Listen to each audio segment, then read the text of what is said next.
They say you are what you eat. And if I asked you to look at or take inventory of what you're eating, what would I call you? Would I call you calm? Would I call you anxious? Would I call you a donut? Or would I call you someone who has a balanced diet? Well, with everything that is happening, all the different lifestyles and all the different nutritional choices that we can make, which one is best for you? Is there a better nutritional decision or choice for you? Which I hope there is. I think there is. I know that many of us think there isn't, but there is. And so, but what is best for you is the question that I cannot answer, only you. But today, we're really lucky that we're going to have Fallon Morel in the classroom. She is the president of the Weston A Foundation, and she also is someone that has really dove into nutrition, not just the nutrition of today, but our ancestors. What's different? Specifically today, we're going to be talking about mental health when it comes to nutrition. Are you eating the right foods to create a balanced life? We'll see. And when you need a friend, you can count on me. I'll be right here waiting for you. Hi, my name is Lillian McDermott, and I am a certified life coach and the host of the Lillian McDermott radio show Classroom. If this is the first time that you're joining us, please know I've been waiting for you. This is a safe place where you can go when you need a friend. It is my commitment to provide natural ways to heal, and it is my mission to make awareness, responsibility, and truth a part of our everyday life. And I hope you, my listening and viewing friend, will feel empowered to embrace a new truth and live the life of your dreams. Now, as you know, I am always searching for the right way to eat, but I've discovered through the years that what works for me may not work for you. So we're offering you choices that resonate to your body. And whatever that choice is, then is it the right choice? Because I might like donuts for breakfast, but that may not be the right choice. And we know it is not the right choice. And we're going to be talking with Sally Fallon Morel, because it is our sole purpose in life to give and receive love and knowledge. And I am grateful that she is here to do just that. Welcome to the classroom, Sally. I'm so glad you're here. Thank you. Thanks for having me. Well, okay, so let's share about your background and what led you to the Weston Price Foundation, what it's all about, and what brought you to this nutritional excellence research that you've done. Well, like so many people in this field, I became interested because I had health problems myself in my 20s, actually in my teens and my 20s. And part of it was allergies and those kinds of things. But part of it was a kind of instability. I was get very emotional about things, um, a lot of fatigue. So the first thing I learned was that if I ate a lot of fat with my food, I was much more stable. I didn't get low blood sugar. And I kind of took it from there. I've sort of built on this discovery that I made about myself. I wrote the book Nourishing Traditions, and my co-author Mary Enig was a specialist in fats, and she, like myself, was trying to push back on all the low fat and seed oil messages, the anti-animal fat message. So one thing led to another. I don't know how I'm ever going to get out of this, but we set up the Weston A Foundation after our book came out, and here we are, still doing the same thing, still promoting the kind of nutrient-dense diet that traditional peoples had. Very good. So let's talk about, before we get started, let's discuss the Weston A. Price lifestyle, the choices, what he discovered and why he is so valuable in the world today. Yes, I really don't think anyone should be talking about nutrition unless they've read his book, Nutrition and Physical Degeneration. And this was the reports of all of the traditional cultures that he studied throughout the world. And he was a dentist. So the first thing he was looking at was teeth. And he found 14 groups that had excellent dental health, no cavities, no dental deformities. Everybody had straight teeth. But he also looked at other things. And one thing that he noted was a very stable mental health. Everyone got along, everyone seemed to be very happy. And those were just remarks that he made, kind of side remarks. But we now know that the brain is an organ, just like every other organ in the body, and to function properly, it needs to be properly nourished. And the first thing the brain needs is cholesterol. The top organ, the top source of cholesterol in the body, the brain has the highest percentage of cholesterol of any organ. And this is especially important to know when you're talking about children, because babies and children do not make cholesterol. They have to get it from the diet. So the way you start out with your children is very important for their behavior and mental health, making sure they have a cholesterol-rich, fat-rich diet. But there's other things that we know too. We know that B12 is critical for mental health. We know that vitamin A and vitamin D are critical for mental health. Okay. But he continued with the shape of the face and how Yes. the changes. I'm sorry, I thought you were going to continue going. Oh, sorry. So yes, he was able to compare these cultures with cultures that had adopted Western foods based on sugar, white flour, and industrial seed oils. Industrial seed oils replacing the animal fats. And here he found rampant tooth decay.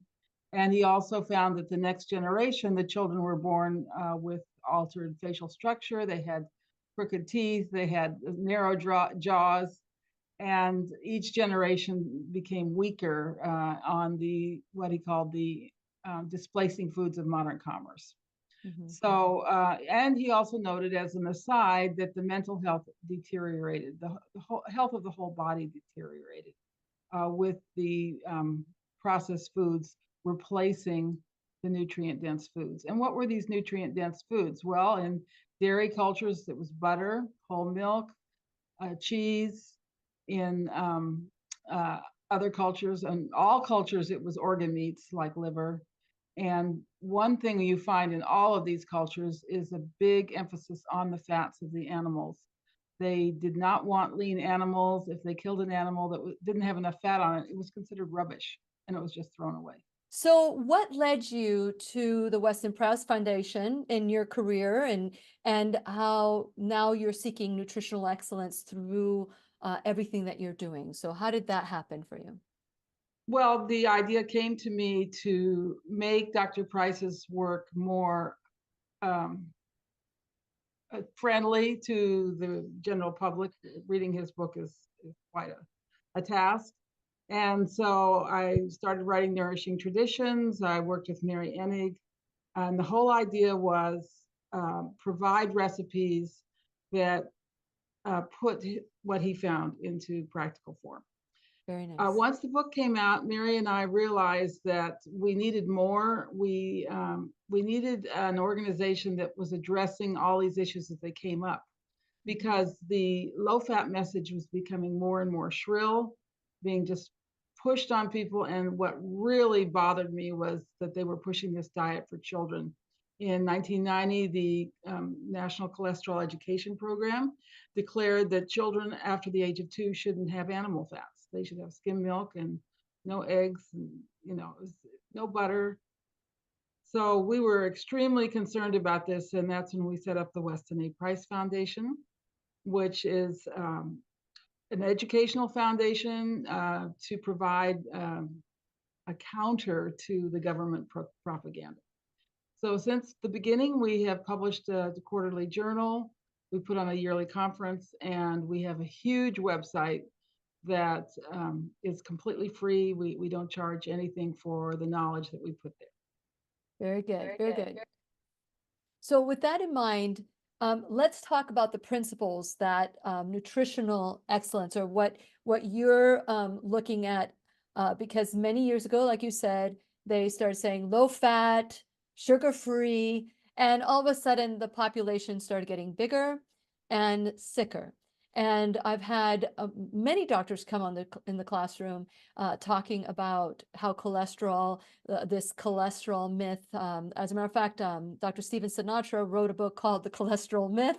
And I had mentioned earlier that I've done a lot of work with Dr. William Davis, who also says that all of that is a lie, that, cholesterol is needed. And the moment they started lowering the necessity of fat and organ meats and all these things, that's when heart disease and other issues started happening.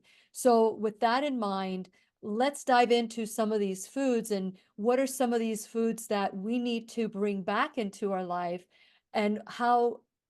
Let's start from the mental health aspect, because that's what today's class is all about, and the importance of fat when it comes to mental health. Well, I just a little caveat here. I don't think they were saying sugar was bad. In fact, they were protecting the sugar industry and demonizing the natural animal fats so that people wouldn't figure this out. And the real culprit, I mean, sugar is not a good thing, but the real culprit is the industrial seed oils, which had replaced the animal fats. Okay. Yeah. Oh, So, okay. yeah. So where were we? So, yeah. So, So our children are growing up on a diet that does not nourish their brains, that is devoid or very low in animal fats, and um, we're seeing the results of this. We're seeing very high rates of attention deficit disorder. We're seeing very high rates of mental illness. We're even seeing an increase in suicide in young people. I mean, it's just hard to fathom, um, the extent of the damage that's being done by this bad advice. well, okay. So with that in mind, there are other things that can cause all those. There's environmental, there's so many other issues. But when it comes to mental health, and when you're talking about fat, and I remember growing up with bacon and eggs and all those things. But for me, I would get sick after I would have animal products. I'm not a vegan. I am whole food plant-based, but I do also have animal products in my diet. So my body doesn't process it like maybe somebody else. So I tend to not have a lot of animal products, but I do have some. So let's talk about, the fats, and the importance, not just fats. There's different ways of getting protein. What are some of the, you know, you're talking about animal products and avoiding oil seeds, but let's talk about some of the things that are beneficial for the body and how it affects us.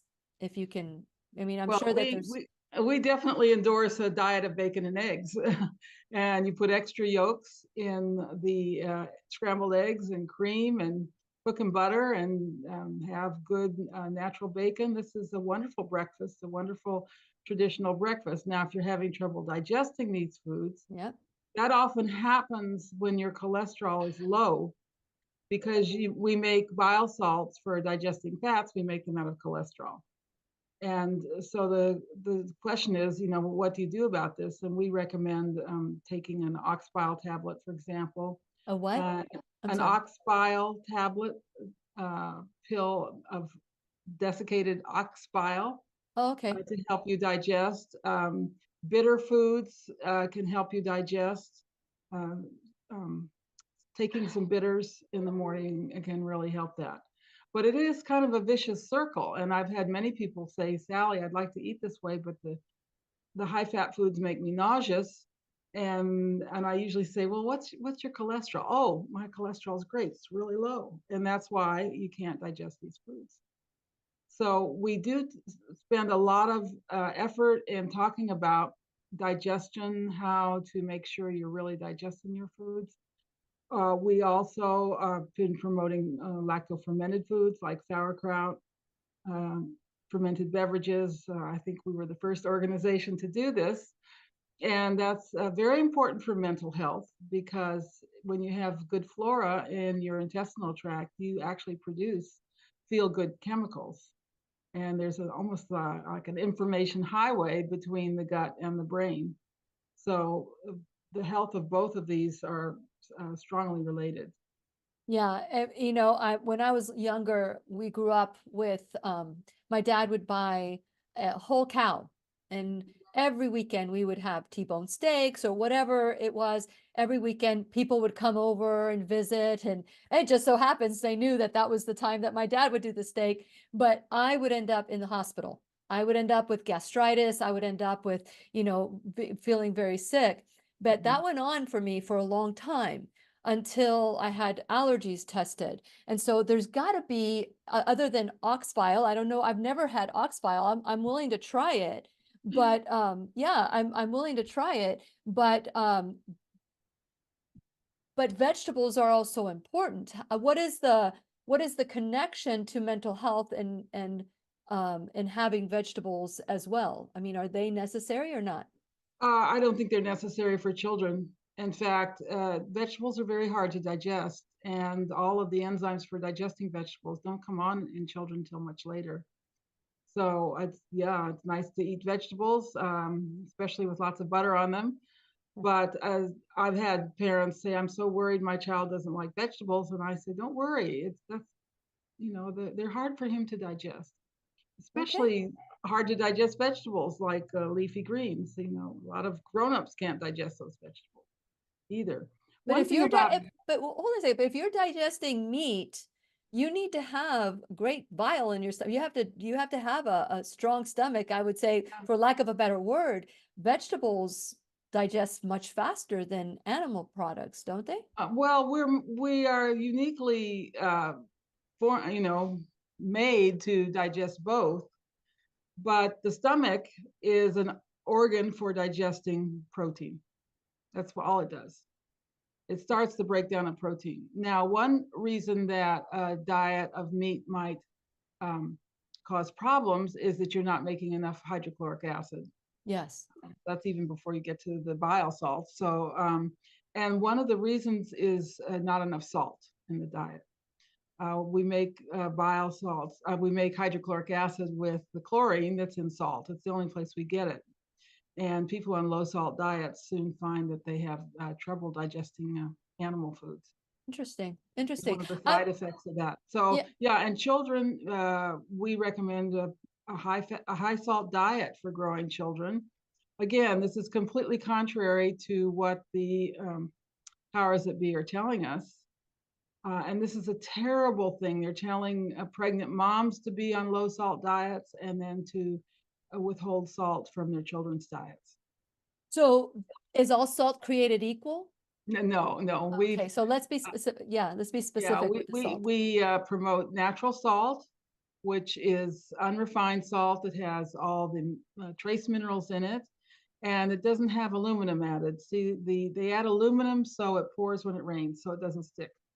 And And then we wonder why there's aluminum in the brain of a demented person. How did it yeah, get there, right? well, lots of reasons. I mean, Yeah, yeah, I agree. I agree with that. Okay, so what else are we to look at when it comes? Why are some people you know, mentally or hungry, or what are some of the other products or foods that we can have that will create more balance with our emotions and our mind? well, I think first and foremost is the high fat diet. It keeps the blood sugar stable and the fats nourish the brain. One of the things that we get uniquely from animal fats is something called arachidonic acid. There's no other place in the diet to get them. We can make trace amounts from omega-6 fatty acids, but it's very hard for the body to do this. And arachidonic acid, 11% of the brain is arachidonic acids. And that's this very special omega-6 fatty acid. And one of the things we do with arachidonic acid is we make endogenous cannabinoids. In other words, our bodies make marijuana, and we have receptors for these endogenous cannabinoids. And when they're made in the body, they're not harmful in any way. There's no side effects. But I often say the natural state of the body is to be high all the time. And that comes from getting the substrates you need to make endogenous cannabinoids. And there's only one place to get those, and that's from the animal fats. So I think um, the animal fats are really critical to this, what we're all trying to achieve, which is kind of a mellow outlook on life, but also motivated outlook. Now, I asked you, oh, I'm hearing some feedback here. So I asked you about salt. No, not salt. All salt is not created equal. What about animal fat or animal protein? What should you look for when it comes to selecting what you have? Because we've heard of nitrates in bacon. We've heard of, uh, hormones and the fact that the animals are beaten or treated inhumanely. So do you look for a certain type of animal products? Yes. So we not only instruct people what to eat, but we try to put our money where our mouth is, or our mouth where our money is, and make sure that these foods, the clean animal foods, are available from grass-fed animals, naturally raised pigs and chickens, turkeys, and so forth. And we have a system of chapter leaders. We have 400 chapter leaders in the US, and they keep a food resource list of what's available in their area. So you want pasture raised chickens and eggs, call your chapter leader and they'll provide you with this list of farms. And We is it are big for what is the email, or what is the how do you? well, you have to go to our website and Oh, okay. look up your local chapter and they'll have an email. And now, is that westonaprice.org, or That is is it westonaprice.org. perfect? Okay. So, and it's called chapter what? Leaders? So on the right hand, there's a nav bar on the right hand side, and it says find local chapters. Okay, perfect. Yeah. So you're not saying processed foods, you're talking about grass-fed, humanely Grass-fed, treated, yes. so, and no hormones, because there's a lot of side effects that are happening from that as well. And when you go out Well, to eat, chances yeah. are you're not going to have a cow or a chicken that's been humanely treated, or it's been grass-fed. It's got full of pesticides and Well, that's hormones. true of everything in the food supply. There's Yeah, no food that you can't say that about. true. And the soy, for example, a tablespoon of soybean oil is estimated to have as much estrogen in it as a birth control pill. So you definitely want to stay off the processed foods because they're all made with soybean oil. Mhm. It's the Very good. cheapest oil out there. And yeah, there's estrogens in lots of things. But And you're we not don't talking want, we, about the soybean, right? You're talking just about the soybean oil or oh, soy and the isolate. soybean, the soy protein, the soy oil. Um, soy is a toxic plant. And one of the reasons it's toxic is because it's so high in these plant-based estrogens, which are really the plant's natural pesticides. Well, it's interesting that you should say this, because I'll have to do a lot more. I would love to look at the research as well, because, there's soy has had a bad rap. And Should when I have a have, bit, and that comes from us. We started it. We have a whole section called Soy Alert on our website with references and articles and well, I want to take a look at them, PowerPoint. because, Dr. Furman, who is leading cancer research when it comes to nutritional excellence, he says that the soy isolate, and I can almost probably add the oils that are polluted, are the culprit, not the soybean. That it actually helps with breast cancer, the actual soy product, not the isolate. That's what his Well, research has shown. So I'm going to have to do my own. Now, this is the yeah. first time I hear Soy this. is naturally toxic. Of course, it's also sprayed with toxins too. Sure, sure. But you have to try to find clean food everywhere. Yeah, The thing absolutely. the most important thing to eat for preventing cancer and treating cancer is a substance called CLA, conjugated linoleic acid, and there's only one place we get that, and that's the fats of grass-fed animals. Okay, what is that conjugated what? conjugated linoleic acid. All this research was done in the 1990s, 1980s, 1990s. I actually just recently wrote an article on this. What they would do is they'd take mice or rats and they'd induce cancer in them with carcinogens, or they would inject cancer cells, and then they gave different types of fats to see what would happen. If they gave omega-6 fats, polyunsaturated fats, the cancers grew. If they gave saturated fats, the cancers did not grow. But if they gave CLA, conjugated linoleic acid, the cancers shrunk. Wow. And this is really important information that's not being provided to the public. Well, there's a lot of information that's being suppressed. I just since 2022, I've had 40 videos removed from my website, and they're all Really? about health and wellness. Yeah. But somehow it was okay then. But and they can't keep the porn sites off, but they can keep people that are providing Yeah. nutritional information Yeah. that works, that is sound. So yeah, I am going to look into this more. I did not get your book, and so we'd I'm asked. so sorry. We'll That's have to. okay. Yeah. That's okay. But I did research on you. I knew this conversation was going to be, because I believe that we have more in common when it comes to health and wellness than apart. So one of the reasons that I believe I'm having an issue with digesting animal products, and I've introduced them slowly into my body, is because I was given acid blockers for my stomach, and I believe that that did a big number on me, to the Yes, I'm point sure. where my stomach doesn't produce what it needs to produce. So for me to eat an animal, it's going to produce something where I need to have it, the acid needs to increase so that it could be digested properly. And Well, and lots little of by salt. little, Lots of salt. lots of Uh, salt. Another thing that we strongly endorse is gelatinous bone broth Yes. made from chicken bones or beef bones, and that is extremely helpful for digestion. Now, do In you guys fact, have your own brand of bone broth, or a brand that you recommend? we don't sell anything, but we do have a shopping guide Okay. that is updated yearly, and we have some in there, but we recommend people make their bone Yes. broth.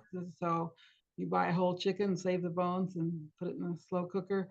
But let's see, I've had several letters from people who said they could not digest meat, they couldn't tolerate it, and they knew they should be eating meat. And when they made a soup with the gelatinous broth and put the meat in the soup, then they could digest it.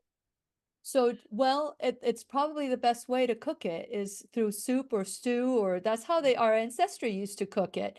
Absolutely. There And weren't barbecue grills back then. no, well, they did that too. They did that too, but they would have some kind of pot, pottery, or even a big shell, and they heated up the water in one way or another, and then they added the organ meats, the meat, and they would add the bones and just make a stew out of it. That was a very frequent way of eating things.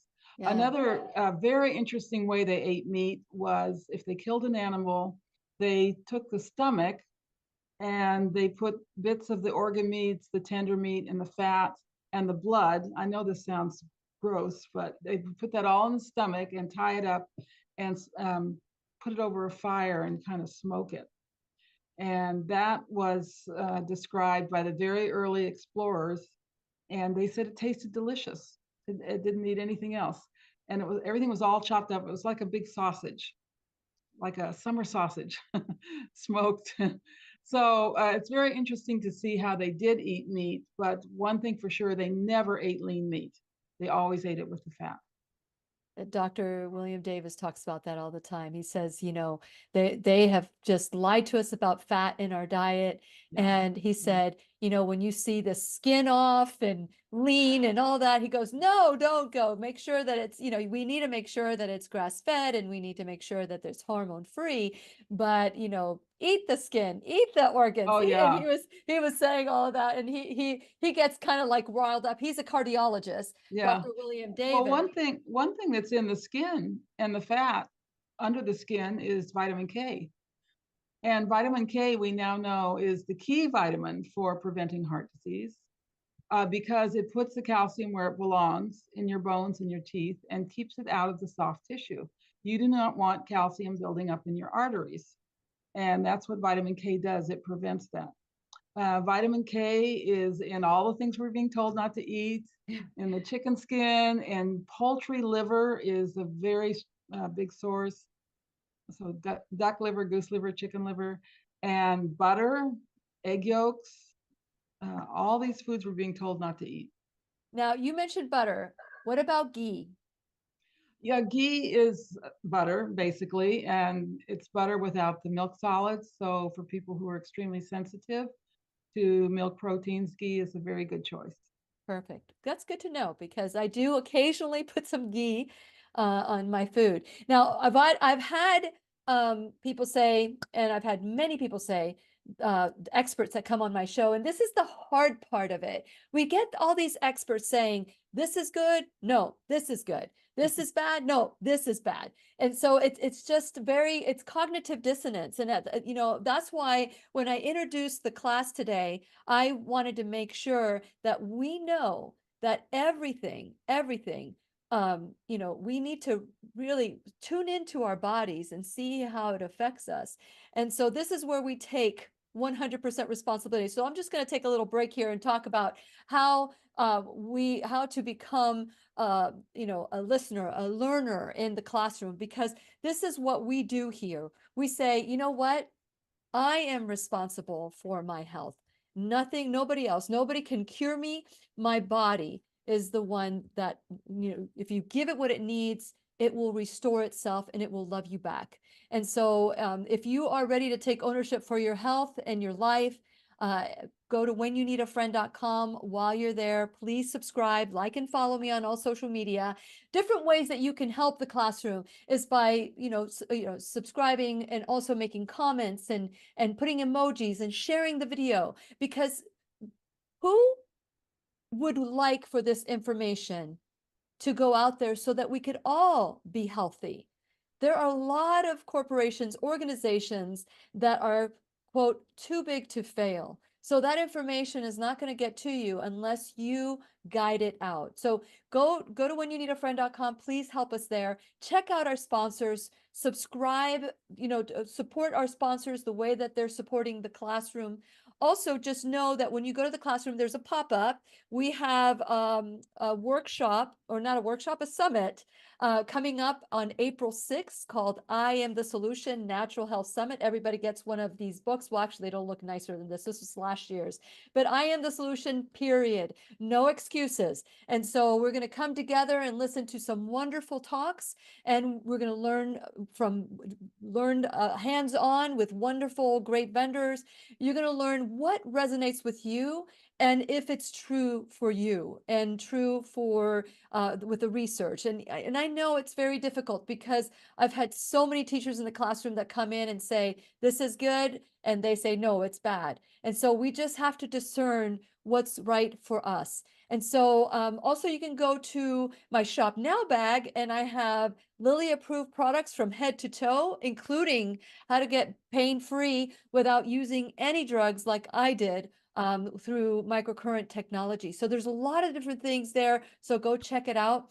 Last but not least, you can become an enrolled student in the classroom. So if it's $1 or $1,000 a month or a one-time donation, and for those of you who have been donating $1, I appreciate that just as much as all the people that give more. So if you can give generously, because every penny helps us get this information out to you. Today we have Sally Fallon Morel, and she is the president of the Weston A Price Foundation, and you can find them at westonaprice.org. nutrishingtraditions.org. Also, Sally has her own website with her nutritional, it's called Nourishing Traditions. There you go. I got it out.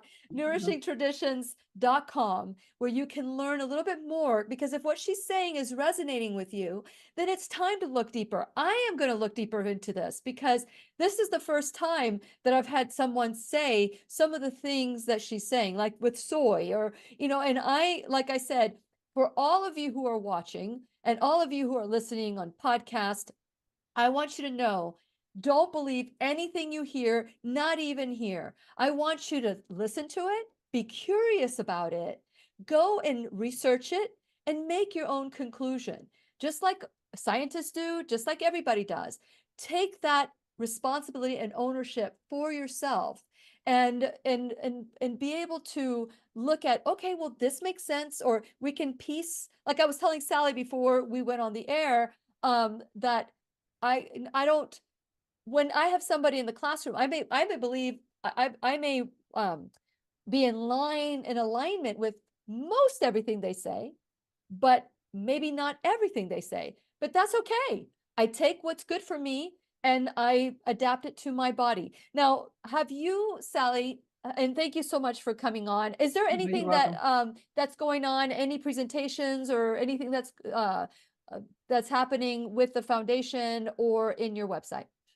So westonaprice.org is a huge website. If you're new to the website, on the right-hand nav bar, there's a tour. You can take a kind of beginner's tour of the website. We have a lot of educational materials, and if you become a member, you receive one of each of our little flyers.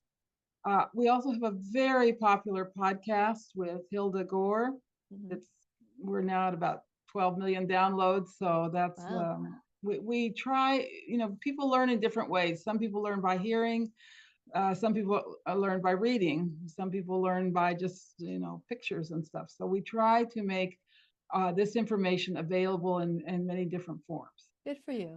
If you become a member, you get our journal, and the journal, we pride ourselves in the journal being for professionals, but also for, common folks like myself. And so the front half is a bit heavy, scientific, but the back half of the journal is cooking and practical things. We also have another website called realmilk.com, which we set up in 1999, so quite a while ago, 24 years ago, to help people find what we call real milk. And this is a raw whole milk from pastured cows. And that has been extremely successful. There's a raw milk finder there. And by the way, it might be just the ticket for someone like yourself who has trouble with meat, but knows they need the animal foods, the animal proteins. So that, again, that's been very successful. So westonaprice.org and realmilk.com. I save my really controversial stuff for my blog, which is nourishingtraditions.com. Very good. Very good. So with that in mind, let's go back to what we were discussing. You talked about the importance of high fat. Yes. You also talked about bone broth. Yes. Maybe I missed something. Well, the importance of salt. Salt. Yeah. Good digestion, good gut flora. I mean, they all work together, and all of these were principles of nourishing traditional diets. So it's not just one thing. We don't have a few little sound bites. We have these various principles that we then have to explain in a little bit of depth. Yes, yes. So what else would you say somebody who wants to have mental health that is balanced? What else would you add to the diet? Well, just all of the things that I've talked about. A high mineral diet. This is what you want. I mean, our brains need so much. They need zinc, for example. Very important for mental health. And the best source of zinc is red meat and shellfish. And by the way, milk, raw milk is a good source of zinc as well. So that would be the very first mineral for mental health is zinc. but we need them all. And one of the things that we show is that the vitamins in the animal fats, A, D, and K, are critical for absorbing the minerals. And we compare the body to a temple or a house built of bricks and mortar. The bricks are the minerals, but you also need the mortar, and that's the fat soluble vitamins. So if you're going to have some carrots, for example, and we advocate that they probably should be cooked, then you put butter on the carrots, and that's when you get the most, and salt, and salt. That's when you get the most out of your carrots. So vegetables can be problematic. It's not that we're against them. We love vegetables, but each different vegetable needs a special way of preparing. Um, the leafy greens, the dark leafy greens, they definitely need to be cooked. And then the tender salad vegetables, some people can eat them raw, and other people really can't handle raw vegetables. Mhm. Okay, so with our vegetables, we get microbes, we get organisms that digestive enzymes. They're part of our vegetables. When we eat leafy greens and we're chewing on that, that is a way that we can get microbes to our gut and have a balanced gut. Well, they But need to with be fermented. They need to be fermented to get the microbes. So that's so why you ferment cabbage, for example, or cucumbers. And this is lactofermentation, not with vinegar. And those microbes get past the hydrochloric acid in the gut. We know that happens. So when you eat a tablespoon of sauerkraut, you're getting the same amount of good bacteria as in a whole bottle of probiotic pills. So what do you say to people that the research that's out there that says that people that eat high animal product have a predisposition of getting colon cancer, for example, or different forms of cancer? What do you say to that? Well, I've actually analyzed that study, Good. and the man was a liar. What he was showing in his graphs was actually vegetable oil consumption, not meat consumption. And I have an article about that on the website. He was just lying. Um, Colon cancer is associated with what I would say industrially processed meats with a lot of additives in them. It is not associated with natural meat. Okay. Is there a preferred way that the foundation says is the best way to cook animal products? Well, the best way is braising, gentle cooking in a broth, in a sauce, or in water. Slow cooker is a great way to cook meat. You do want to cook your meat because cooking untangles it. The meat proteins are very tightly wound up proteins, and when you cook them, they relax a little bit, and it's easier for the digestive enzymes to attach to them. So I actually wrote an article called "Why We Cook," and everything's different. We should not ever cook milk. We should never subject milk to heat, but meat is actually easier to digest if it's gently cooked. Okay. Okay, that's I've heard that as well. I mean, and that's the research I've done. And anybody that like with Dr. Furman, what he talks about that the best way to prepare foods is to put it in a stew and put it in water, or maybe use steam it with water so that it will cook that way. He also says that when you put it in the oven and you broil it, it actually makes meat a carcinogen. What do you say to that? Well, carcinogens are formed in anything that's browned. So that's not ideal. That's not ideal. But, Okay. a lot of cultures did put their meat in the grill or cook it on a fire. But I think there were things in those diets that helped mitigate the carcinogens, such as fermented foods. That it's so important that we educate ourselves. And even if I think that I've learned something new and it works, the next day I need to learn something new that may contradict what I learned the time before, and be open to that. And I mean, I am listening to what you're saying. I am digesting it, so to Yes. speak. But I'm very curious as to what you're saying, because one of my mentors is Dr. Lorraine Day, and she was a huge vegan. And it was all about, not eating any animals. And I could hear her speak in my ear right now, say to me, ask her about, how we're the only species that drinks milk from an animal Well, it's not after. true, because it's not true. You give milk, especially raw milk, to cats, dogs, mice, donkeys. They'll drink it. They recognize it as a food.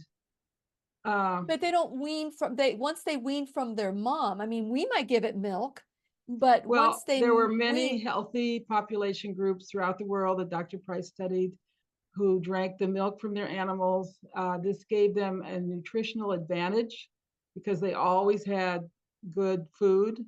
And the healthiest people he ever studied were the Nuer tribes in Sudan, and they had cows. They drank the milk from their cows, or they made a kind of fermented milk product. So, Good. we're the only species that wears shoes. Okay, we're the only species that has houses. We're the only species that sits down together to have a meal. We're not animals. Yeah, Things are yeah. different for us. No, I like it. This is challenging me. This conversation, it's been a while since I have felt challenged in a conversation, and in a good way. This is not a negative at all. Um, and if you are not drinking dairy products, your big problem is going to be lack of calcium, because there really are only two ways to get calcium in traditional diets. One is with dairy products, raw dairy products, and the other is with bones. And the cultures that did not have dairy products, they would kill small animals or birds and grind up the bones and put them in their food.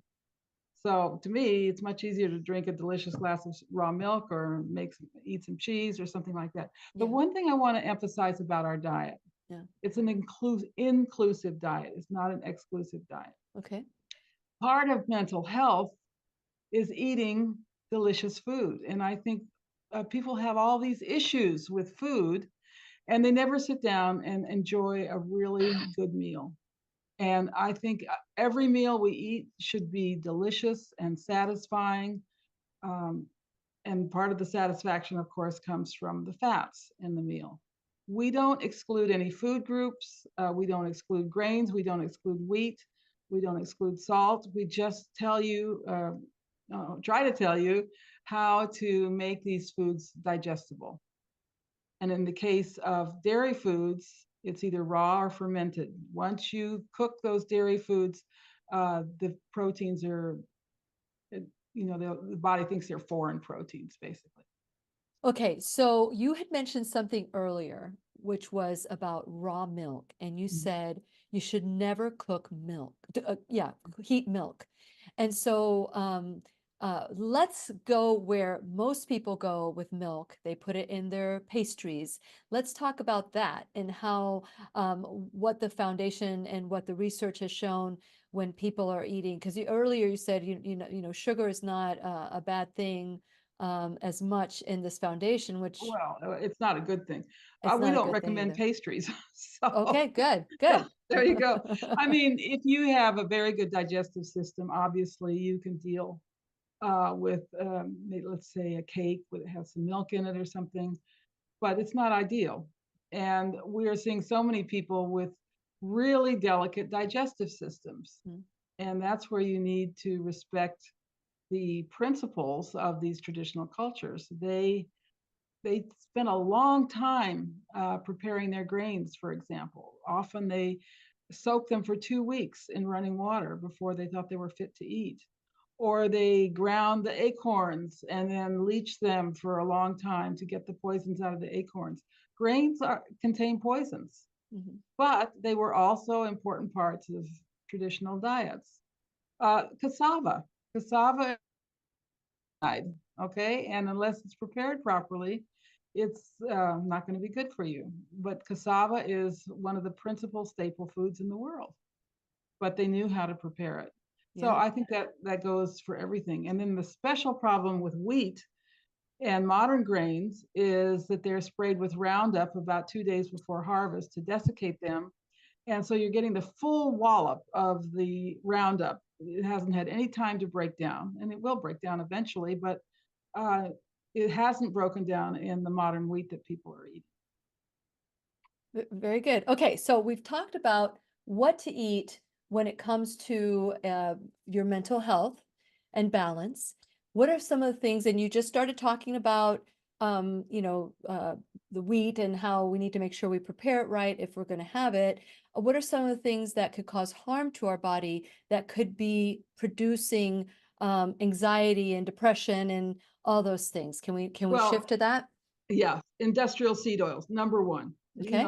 They're very toxic. They totally disrupt the chemistry in our cells, and they would do so in your brain, of course. And then I think, secondly, you want to avoid having low blood sugar, because all kinds of terrible things happen when your blood sugar is low. And I have experienced this myself. And I've just learned that as long as I eat enough butter with my meal or enough fat, I don't get low blood sugar. I can go 6 or 8 hours without a meal. Fascinating. Yeah. What else? What else? Well, you had mentioned industrial oils. Yes. Okay. Okay. So and sugar, of course. Now that doesn't mean you can't have sweet things from time to time. Many traditional cultures used honey or maple syrup or date sugar, dates or coconut sugar. So small amounts of natural sweeteners are fine. Again, there's nothing we're excluding. We're not excluding desserts. We're just saying use the right sweeteners and make sure you eat a dessert that has fat in it, because fat slows down the release of glucose into the bloodstream. So you get a nice, even blood sugar for many hours. Well, but wait a minute. There is fat in like I make a delicious chocolate cream pie, but it's raw.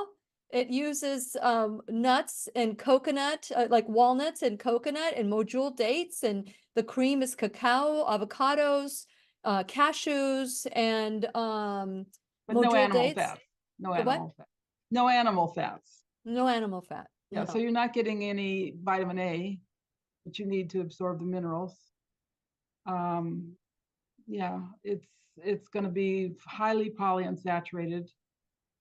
A lot of omega-6 in nuts. Mm-hmm. Yeah, I mean, I So make what would a make it, even though avocado is a fat, why would that not be considered a fat? That would, well, instead of it's a an plant animal, oil. It's a plant oil. no, Yeah, it's avocado. It's a whole avocado. yeah. It has a lot of monounsaturated, not a lot of saturated fat. So yeah, but it doesn't have these key fat soluble vitamins. So what would make it, what would make it Weston A price Yeah. approved? Well, we leave off the chocolate for one thing, and Cacao? You would leave out the yes, cocoa? yes, Okay, and we would use a lot of butter in it. okay. Mhm. I don't think it would taste good with my pie, but I'll take your word for it. I'll have to mix it. I'll have to work it out. But okay, so you have industrial fat. Is there anything else that you would say? I mean, we talked about, pesticides in the Yeah. food. What about organic? The other thing, and I haven't mentioned this, is extrusion, which is how they make breakfast cereals. And Okay. the grains are made into a slurry and they're forced through a tiny hole at very high temperature and high pressure. And when they give extruded grains to animals, they go nuts. They start to bite each other and have conniption fits, and they die of convulsions. And Wow. I do talk about that in my book, Nourishing Tradition. So if you do want to, just say you want a grain for breakfast, which many cultures did consume, like oats, you soak the oats overnight in acidulated water, and that What is starts. acidulated water? So you add a little lemon juice or vinegar or something Okay. Okay. to the water, and that starts grains contain a lot of sort of natural toxins. We call them anti-nutrients, and that starts to break them down. And then the next morning you cook it with salt, and then you eat your oatmeal with butter or cream. So you have the animal fats as well. And I have a Interesting. very personal experience on this because Okay. my mom used to give us oatmeal in the morning, and by 10 o'clock in the morning, I'd have toxic shock from the oatmeal. Like I'd Wow. be all sweaty and shivery and cold, and I have to run to the bathroom.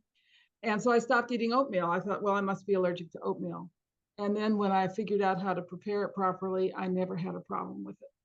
And I've had many people share the same experience with me. Interesting. Interesting. It's I would love to do a show, a class with you and Dr. William Davis, because part of what he's saying when it comes to the toxicity of grains, you're saying it too. Yeah, But oh, you're they're also, toxic. Yeah. yeah. And so you're also adding the preparation Yes. that he's not he's saying eliminate these carbs because they are hurting the people. So it would be interesting to get the two minds together to see what that would you be willing to do something like that? Sure, sure. Because it would be interesting to see, because whenever he and I talk, we're talking about the grains and all that. He's like, get that out of your system. If you're preparing it the way you're saying, Yeah. perhaps not, because I Yes. can't have grains. I can't, and I stopped eating corn and I stopped eating all these things Yeah, and that that's too bad, and it's especially okay. if you're bringing up children, you try to bring up a child on a wheat-free diet in this culture, it's not going to work.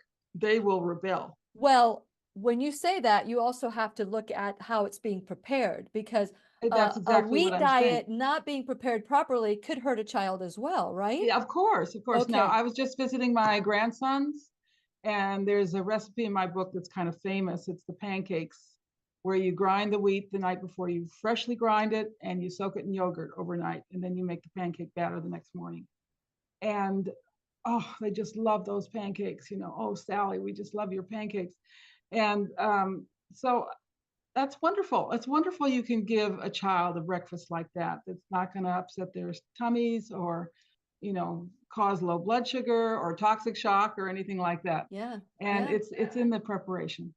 Well, I tell you what, this has been the most challenging conversation I've had in a while, and I want to say thank you to that, because Just I'm one thing I want to add here, because my colleague Tom Cowan is very has a lot of experience putting people on the kind of diet that's being advocated now, very high meat and no plant foods, the keto diet, okay, yeah.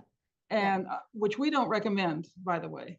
But he's done this, and he said after a few months, uh, people do well at first, but after a few months they start to go downhill again. And he said when he adds grains, properly prepared grains, then they're fine. Interesting. So I think we actually need grains. And I can't give all the reasons, but that's just been his professional experience. Well, I'm curious enough to look into this some more. Sally, this has been a great conversation. Thank you so much for enlightening us all. We need to do some research. I need to do some research. Yeah. And Well, you'll get my book one of these days. I'm going to get and your it's book. all in there. We'll have you back after I Pancakes. get my book. So thank you Yeah. so much for today. We've run out of time, and I'm so, for all of you who listen to my classroom, we're going to be doing some more research and bring you more information. We'll see. So stay tuned. And please All remember, right. we'll be right here waiting for you worldwide at whenyouneedafriend.com. This is Lillian McDermott and Sally Fallon Morel, wishing you love, peace, joy, and unexpected abundance. Make it the best day ever. The opinions and advice expressed on the Lillian McDermott radio show are intended for the individual callers and guests on the program and are presented to our wider audience solely for general educational purposes. Please act responsibly and consult personally with your own medical, psychological, or nutritional expert before taking any steps